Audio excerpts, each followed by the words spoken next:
Friends, you too must have many times made a promise to yourself before sleeping at night. Tomorrow I'll wake up at 5 a.m., exercise and finish that pending work before evening. We all create a perfect timetable. In our mind we even see ourselves working like a superhero. But the moment the alarm rings, all that motivation gets lost somewhere in the warmth of the blanket. We all hit the snooze button for 5 minutes and those 5 minutes turn into 2 hours. Then begins the cycle of blaming ourselves. I can't do it. I'm lazy. My mind isn't even under my control.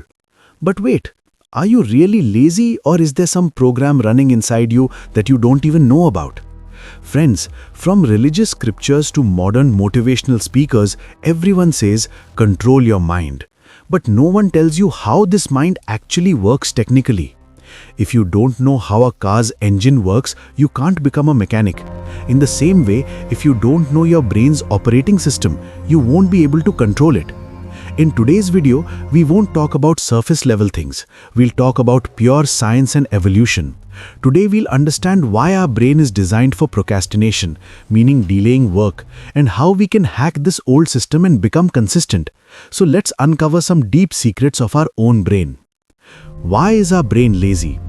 First, understand one bitter truth. Your brain was not designed to make you successful. It was designed to keep you alive. Just imagine humans from 500 years ago. Our ancestors lived in jungles. There was no Domino's, no Netflix, and no safe homes. There was danger to life all the time. And do you know what the most valuable thing for humans back then was? It was energy. If early humans ran or worked hard without reason, their energy would be drained. And if a lion suddenly appeared, they wouldn't have the strength left to run.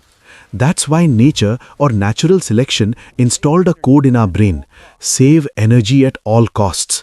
Our brain evolved in such a way that unless there is danger or a very big reward like hunting or food, it doesn't even want to move. Now let's come back to the 21st century. Today your life isn't under jungle-like danger. You get food from supermarkets or by ordering through apps. But the part of your brain called the limbic system is still running on the same 500-year-old software. That's why when you think, I'll go to the gym or I'll study, your old brain screams, are you crazy? This will consume too much energy. Sit quietly. Who knows if you'll get food tomorrow or not? This means what you call laziness is actually a survival mechanism. Your brain is not against you, it's just trying to protect you in its old way. The problem is we no longer live in jungles, we live in cities, where winning comes not from saving energy but from investing energy. Why does our mind get distracted?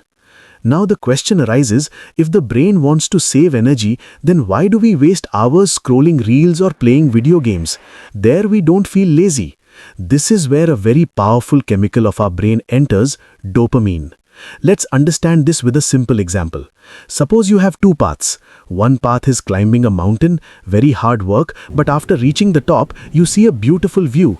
The second path is sitting below and watching a photo of that mountain on a TV screen. Your brain will always choose the easy path. Dopamine is the chemical that gives us the feeling of pleasure or reward.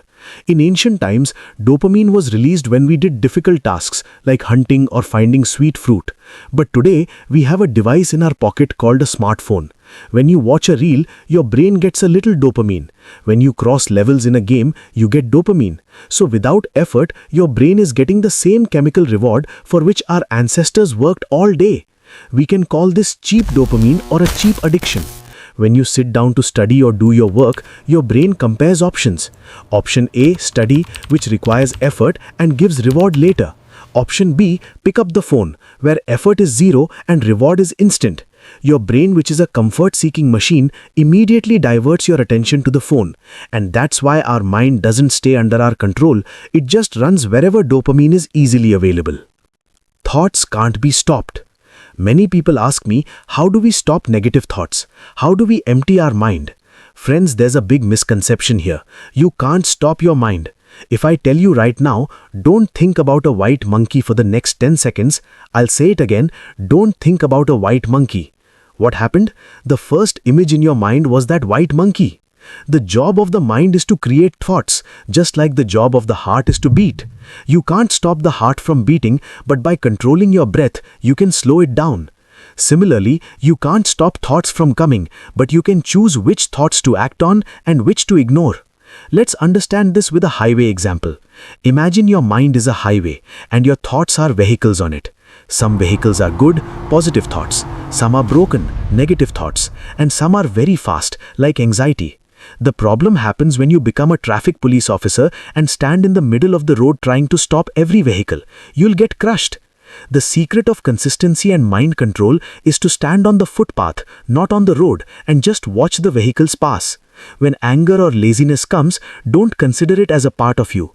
Don't say, I am lazy. Instead think, okay, a laziness bus is passing on my mind's highway. Let it go. I won't board it.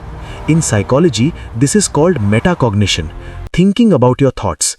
The day you become an observer instead of a passenger of your thoughts, the remote control will come in your hands.